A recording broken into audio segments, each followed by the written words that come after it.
Allez, Daf, Kuf Yud Dalet, Masechet Psachim, nous sommes arrêtés à la Mishnah. Matnitin, Masgul Okos Rishon. Donc, on lui verse le premier verre de vin. Bet Shammai, Omri, Mevarech Alayom, Ve'acharkar, Mevarech Alayayin. Donc, on va voir Machlouket Bet Shammai, Bet Hillel.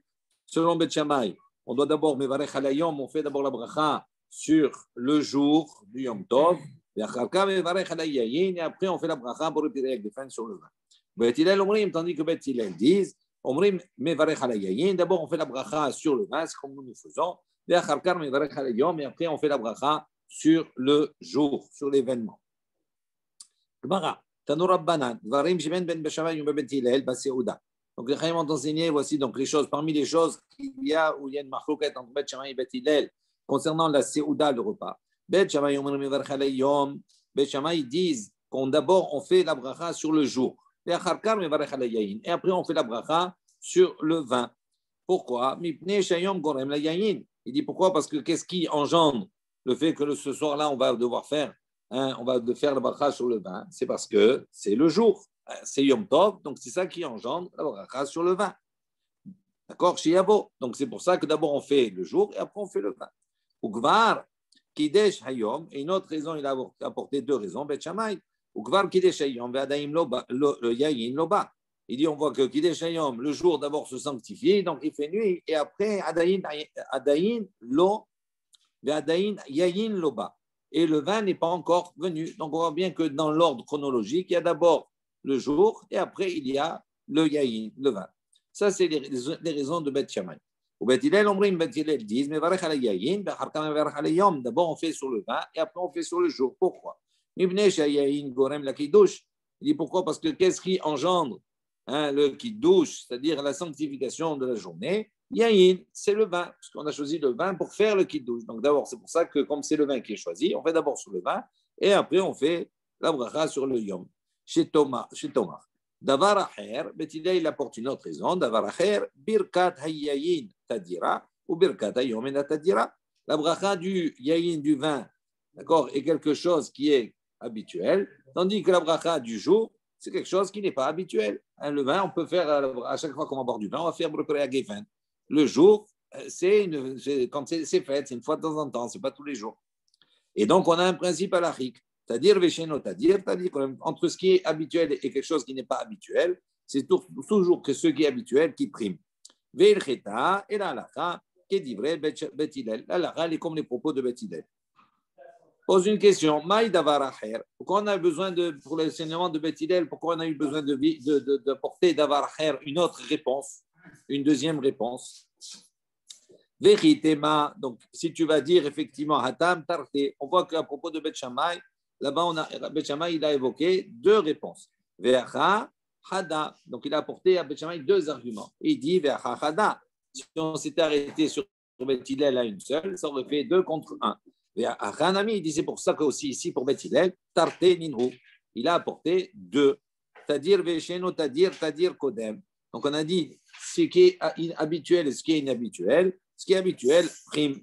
Ve'alacha qui dit vrai Bet Hillel, et on dit la halacha elle est comme Bet Hillel. Shita, c'est évident. Pourquoi on a besoin de préciser la halacha elle est comme Bet Hillel?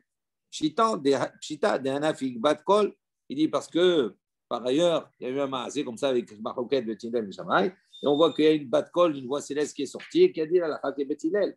Donc à partir du moment où la bat-kol elle a dit la halakha qui est Bet Hillel, donc c'est pas chouette que la halakha elle est comme Bet Hillel. Donc pourquoi on a eu besoin de préciser? Il dit Iba etema. Donc je te donne deux réponses. Iba etema kodem bat-kol. Si tu veux, je peux te répondre, te dire que cette discussion-là, cet enseignement, il est venu avant l'événement de la bat-kol, que la voix céleste ne s'exprime. Et donc c'est pour ça qu'on a précisé halakha qui est Bet Hillel. Iba etema. Et si tu veux, je te donne une autre réponse. Les Ahar Bat-Kol. On est effectivement après l'événement de la Bat-Kol, de la voix céleste. Les Rabbi Yoshua, ça c'est l'opinion de Rabbi Yoshua, d'Amar, parce que Rabbi Yoshua, il a dit, En Mashgechin de Bat-Kol. Il dit, malgré que la Bat-Kol, la voix céleste, s'est exprimée, on ne s'appuie pas sur une voix céleste. Et donc, c'est pour ça qu'il a besoin d'affirmer, de confirmer que là, la fin, elle est bien comme Bet Hillel. Matnitin, une nouvelle Mishnah. Eviou les fanav, donc après le kiddush, Eviou les fanav, on amène devant la personne matbel, donc bahazeret. Donc il va devoir tremper bahazeret. On va voir hazeret, c'est la salade, on va voir que c'est ici la salade qu'on utilise également pour le maror. Donc, on est madbel, on va tremper Bahazeret. À l'époque, ils avaient l'habitude de consommer et de tremper les choses. Hachimagia, donc ce Hazeret, là, en vérité, c'est ce que nous, on fait maintenant, ce qu'on appelle le karpas.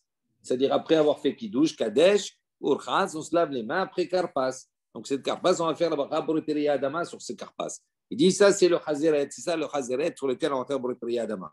Il dit, Hachimagia, les parperet à pat, jusqu'à qu'on va arriver à la mitzvah du maror qui va venir accompagner le pain. D'accord? C'est-à-dire le pain, la matzah. Maror. Eh bien, il y a moti matzah, maror.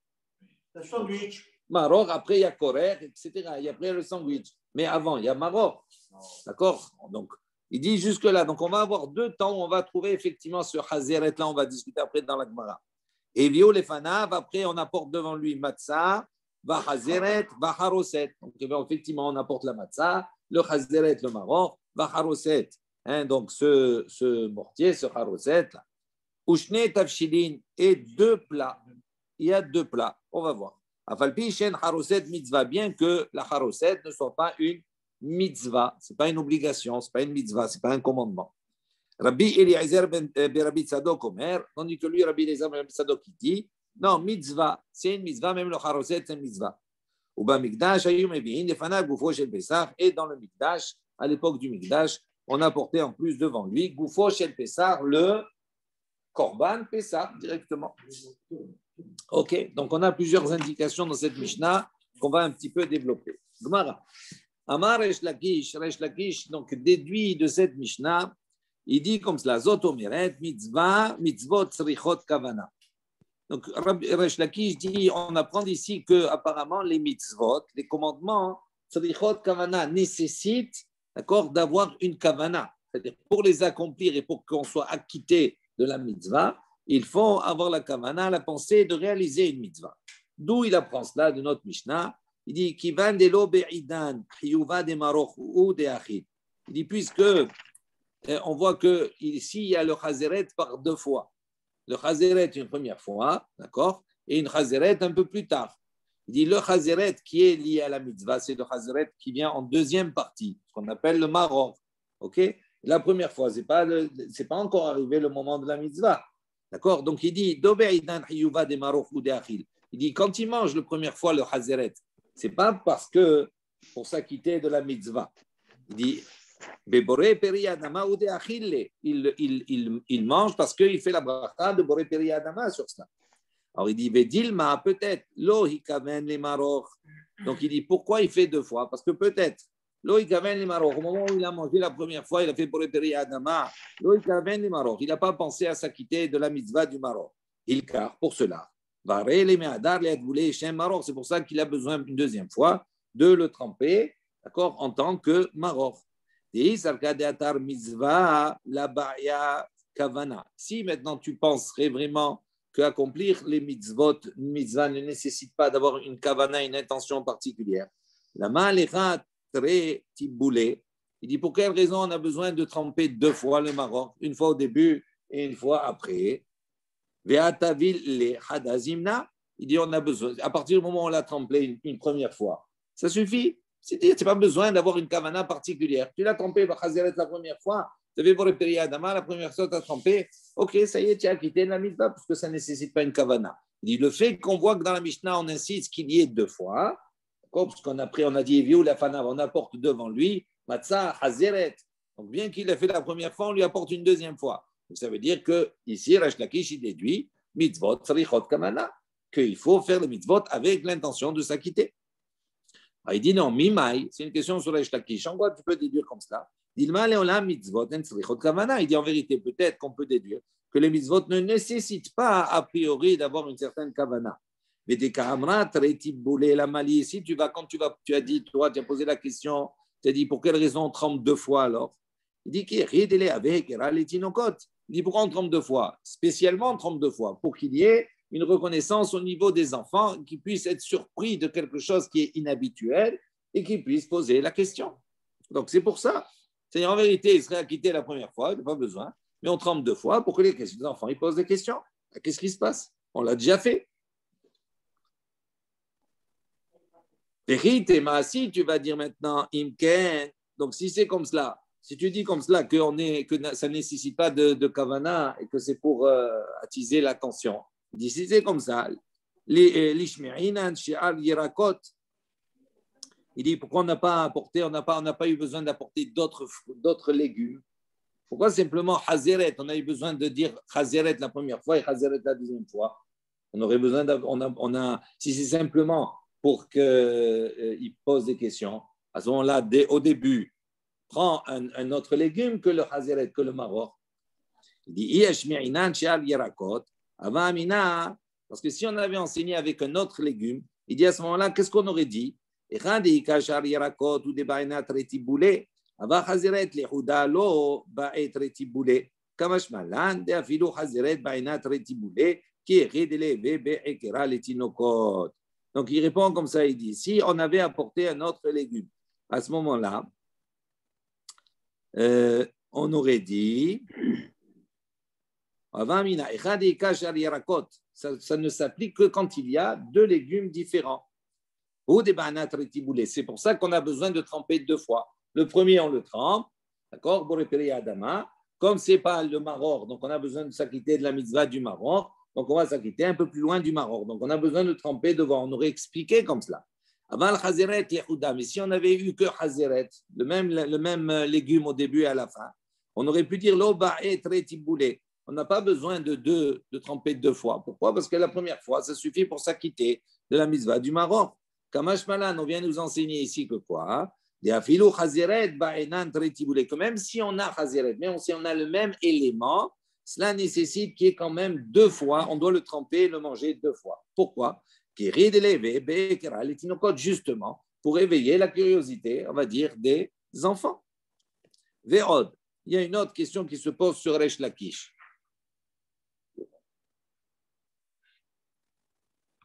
Tania, il y a une baraita qui a enseigné Achlan Demai. S'il a mangé, ce maror, là, il a mangé des mailles. Des mailles, on sait, donc c'est ce sont des légumes entre guillemets où il y a une incertitude. Ça a été acheté à un amares, un ignorant, et on a une incertitude, est-ce que les 30 basserot, ils ont été prélevés ou pas? Il dit, dans ce cas-là, des mailles, c'est permis, il y a de ça, il est acquitté. Il peut manger même maror qui est des mailles. Pourquoi? Parce qu'on avait expliqué plusieurs fois cette expression, cette notion, que c'est quoi en vérité? Lui, à tout moment, il peut abandonner tous ses biens et devenir un ani, devenir un pauvre. Et pour un ani, les Chaim ont autorisé de manger des mailles. Donc, il dit, comme il peut se trouver dans cette situation, c'est pour ça que dans ce cas-là, il lui a autorisé à manger. Donc, Achlan Deman Yatsa, s'il a mangé dans cette condition-là, il est acquitté. Achlan Belo Mitkaven. Donc, on voit ici que la question qui est posée sur Rav Lakish, c'est que la Braïta, elle dit clairement, celui qui a mangé Belo Mitkaven sans intention d'accomplir la mitzvah, Yatsa, il est quand même acquitté. Et pas comme toi, ce que tu dis, Resh Lakish. Achlan la Hatsaïn Yatsa. Également, s'il a mangé la Hatsaïn, s'il a mangé la moitié d'un kazaït de maror, et après, un peu plus tard, il a mangé encore la moitié d'un kazaït de maror, il dit, il n'a pas mangé d'un seul coup, il dit Yatsa, il est acquitté, même s'il a mangé en deux temps. Mais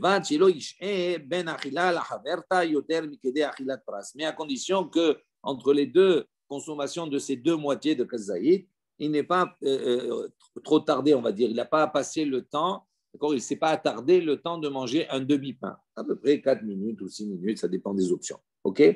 Donc, s'il a mangé en deux temps, il est quand même yatsa. Maintenant, bon, au-delà de tout cela, l'élément principal de cette baraïta qui s'oppose à Resh Lakish, c'est que Resh Lakish, il considère mitzvot tzrichot kavana, et on voit d'ici que mitzvot lo tzrichot kavana. Il dit, il répond, Tania, Tanahe, il dit, non, ça c'est Machloket, Tanaïm. Effectivement, il y a de ceux qui pensent comme ça, de ceux qui pensent comme ça. Des Tania, on voit le Beraïta qui dit, Rabbi Yossi Omer, Rabbi Yossi, il a dit, Afalbi, Shetibel Bahazeret, Mizva Leavi, Lefanav Hazeret, Baharoset, Ushne Tafshilin. Donc il dit, Rabbi Yossi, il dit bien que Tibel Bahazeret, il a trempé déjà dans le Hazeret la première fois. Un mitzvah, c'est une mitzvah, Leavi d'apporter devant lui, Hazeret de nouveau, Hazeret, Baharoset, Ushne Tafshilin. Et de tafshilin. Donc on voit que d'après Rabbi aussi, mitzvot tzrichot kavana, parce qu'on lui rapporte une deuxième fois. Donc selon Resh Lakish, il va selon le Tana, Rabbi aussi. Ça veut dire que s'ils ont la kavana dès la première fois, La deuxième fois, elle n'est pas nécessaire alors. Alors, on va voir. Oui, effectivement. Non, ça veut dire que la première fois, on l'apporte pour qu'il fasse Brahabor Peri Adama. Donc, ça veut dire que ce n'est pas pour la kavana du Maroc. Si à ce moment-là, oui, mais c'est pas le moment. Mais si effectivement il aurait eu la kavana à ce moment-là dans l'absolu, à ce moment-là, oui. Puisque à ce moment-là, ça ne va pas contre ses dires, puisque lui, il dit mitzvot srichot kavana. S'il a eu la kavana, il a accompli la mitzvah, effectivement. Mais lui, il déduit du texte. Ça veut dire à partir du moment où on demande qu'il y ait une deuxième fois, qu'il soit apporté une deuxième fois, ça veut dire que la première fois, d'accord, elle est faite sans kavana, donc c'est pour ça qu'on ne sait pas encore arrivé le temps de la mitzvah, donc c'est pour ça qu'on considère qu'il ne s'est pas acquitté. S'il pouvait s'acquitter sans qu'il y ait de kavana, il n'y aurait pas besoin de deuxième petit boule, de tremper une deuxième fois ou de manger une deuxième fois. Donc on voit ici que Rabbi Yossi, effectivement, il est en contradiction avec la baraïta précédente, et on voit qu'il y a effectivement une marloquette Tanaïm. Et encore, on pose une question. Mimai dit non, d'où tu sais ici que Rabbi Yossi pense comme cela? Dilma, Kassava, Rabbi Yossi, peut-être que Rabbi Yossi pense mitzvah et srichot kavana, peut-être que Rabbi Yossi pense que les mitzvot ne nécessitent pas de kavana, d'intention particulière, malgré ce qu'il vient d'enseigner maintenant. Il dit maintenant on peut répondre, on dit pourquoi on a besoin de deux types boulets, de deux trempages, entre guillemets. Il dit que pour qu'il y ait une reconnaissance au niveau des enfants. C'est-à-dire qu'ils soient surpris, qu'ils posent des questions. Donc, ça veut dire quoi? Ça veut dire qu'on pourrait interpréter Rabbi Yossi et dire pourquoi lui, malgré qu'on a apporté la première fois, on doit apporter une deuxième fois. Il dit non, ce n'est pas pour dire que les mitzvot srichot kavana, pas du tout. C'est pour nous enseigner qu'il aurait pu s'acquitter avec une fois, la première fois, mais on a besoin de la première d'apporter deux fois. Pourquoi? Pour que les enfants soient éveillés, pour qu'ils posent des questions. Non, il dit, non, tu ne peux pas interpréter Rabbi Yossi comme ça. Pourquoi? Imken, my mitzvah. Il dit, c'est comme ça. Pourquoi c'est marqué mitzvah? Dans Rabbi Yossi, qu'est-ce qu'il a dit? Il a dit, Rabbi Yossi, il a dit mitzvah. On a dit, voilà, afalpi shetibel bahazeret, mitzvah leavi. Donc, ça veut dire la mitzvah d'apporter en plus. Donc, si c'était simplement pour attiser l'attention des enfants, ça ne rentre pas dans le cadre d'une mitzvah. Donc, on voit ici que quoi? Que Rabbi Yossi effectivement pense que mitzvot srichot kavana. Ensuite, on a dit, on apporte deux tafshilin. Dans la Mishnah, Dima ishne tafshilin. Qu'est-ce que c'est deux tafshilin, deux plats? Amar Ravuna, silka ve'aruza. Ravuna, il a dit, c'est silka, des épinards, des bleds, ve'aruza et du riz. Deux plats cuisinés. Rava ava mihadar asilka ve'aruza. Rava, lui, donc pour Pessah, il recherchait justement non seulement d'apporter des épinards et d'apporter du riz. Pourquoi? Parce que Ravuna, il a sorti ça de sa bouche, il n'a pas cherché à comprendre. Il a dit, le maître, il a dit comme ça, donc il est allé faire la même chose. Amar Ravashi, il a dit, Shmamina de Ravuna, let de Hayesh, la de Rabbi Yohanan ben Nouri. Donc on déduit d'ici, on voit que Ravuna, il ne craint pas l'opinion de Rabbi Yohanan ben Nouri, il ne tient pas compte de son opinion. Pourquoi? On l'avait vu, son opinion. Détania, il y a une baraïta qui dit, Rabbi Yohanan ben Nouri Omer, Rabbi Yohanan il dit, Orez min dagan hu. Rabbi Yohanan ben Nouri considère que le riz fait partie des céréales interdites. Min dagan, c'est une espèce de dagan. Non, on n'a pas dit kemin dagan. On a dit min dagan hu. Lui, il considère que c'est une céréale. Et donc, comme il considère que c'est une céréale, on est chayav karet comme si c'était du blé, de l'orge ou des cinquante.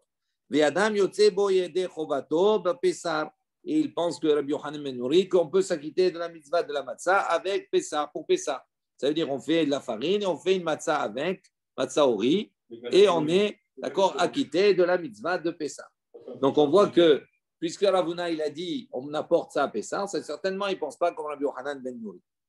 Chizkiya Amar, Chizkiya lui il a dit Afilou, ce n'est pas simplement deux plats distincts, mais Afilou dag ou betza chez alav. Il dit même un poisson qui a été pané avec de l'œuf dessus, ça considère comme deux plats.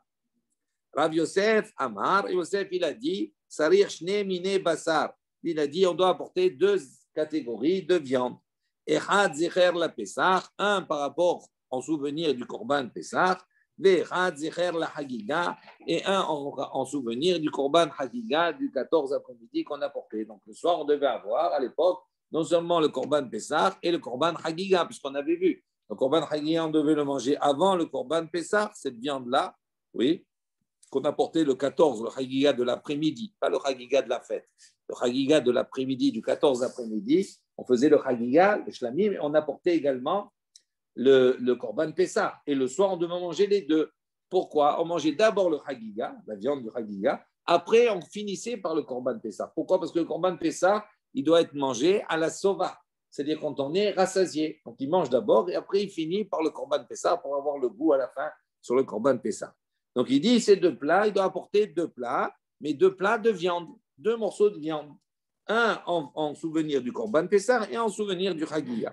Ravina Amar, Ravina il a dit Afilou Garma ou Bishula.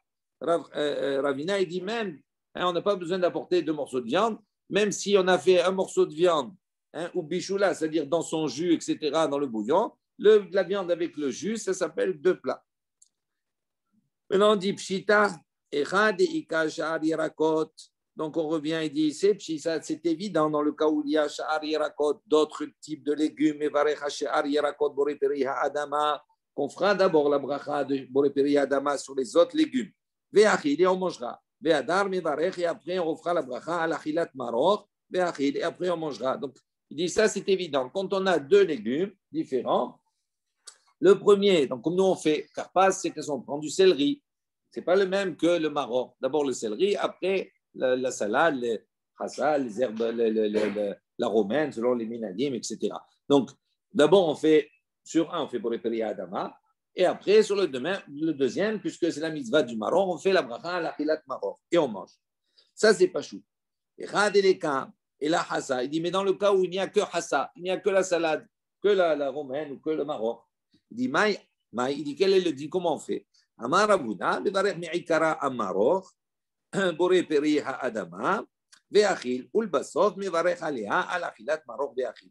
Donc, selon Ravuna, il dit la première fois, on fait la bracha, d'accord, sur ce maror, sur ce chassa, là, on fait la bracha Boreperi Ha'adama et on mange. Et après, à la fin, on va faire la bracha Alachilat Maror et on mangera. Matkif, là, Rav Chizda, il a objecté. Il a dit, il dit, il ne comprend pas, il objecte, il dit quoi? Après que tu t'as rempli le ventre, tu as mangé la première fois du Maroc, tu as fait Boreperi Adama, tu as mangé. Donc ça y est, tu as rempli le ventre, tu as le goût déjà, tu as rempli le ventre de Maroc. Il lui dit comment? Une fois que tu as rempli ton ventre, tu vas retourner, tu vas faire la bracha à l'Achilat Maroc plus tard. Il dit, c'est pas logique. Tu as déjà mangé, comment tu fais la bracha à l'Achilat Maroc plus tard? Et là, Rav Chizda, il propose autre chose. Il dit non. Lui, il dit non. La première fois, on fait non seulement la bracha de Boreperi Adama, mais on fait également la bracha à l'Achilat Maror, parce que c'est Maror. Et on mange. Ou le basof, et après, quand on va manger ça avec la matzah, etc., Achil, Achilat, ou le basof, Achil, Achilat Hassa, Blo bracha, il mangera achilat chassa, il mangera le maror, mais sans faire la bracha, l'achilat maror, ça il a déjà quitté. Besouria, avde ke Ravuna. À Souria, il faisait comme l'opinion de Ravuna. Rav Sheshet, bre de Rav Yoshua, avid ke Rav Chizda. Et Rav Sheshet, le fils de Rav Yoshua, il faisait comme l'opinion de Rav Chizda. Bilchita, tvate de Rav Chizda. Et la lacha, elle est comme l'opinion de Rav Chizda. Donc ça veut dire quoi? C'est au début, il fait Boreperi Adama, l'achilat maror, et après il remange. D'accord, plus tard, sans bracha. Ravacha bre de Rava, mehader ashar yarakot, et apouke nafshe mi plukta. Donc lui, Rava, c'est comme ça qu'on fait. Et lui, qu'est-ce qu'il recherche? Il a recherché, il recherchait d'autres légumes pour sortir, d'accord, de toute marloquette, de toute discussion. Parce que on voit qu'à la fin, Rava, qu'est-ce qu'il fait? Il dit pshita. C'est-à-dire, nous, on ne veut pas rentrer dans une marloquette. Il y a une marloquette.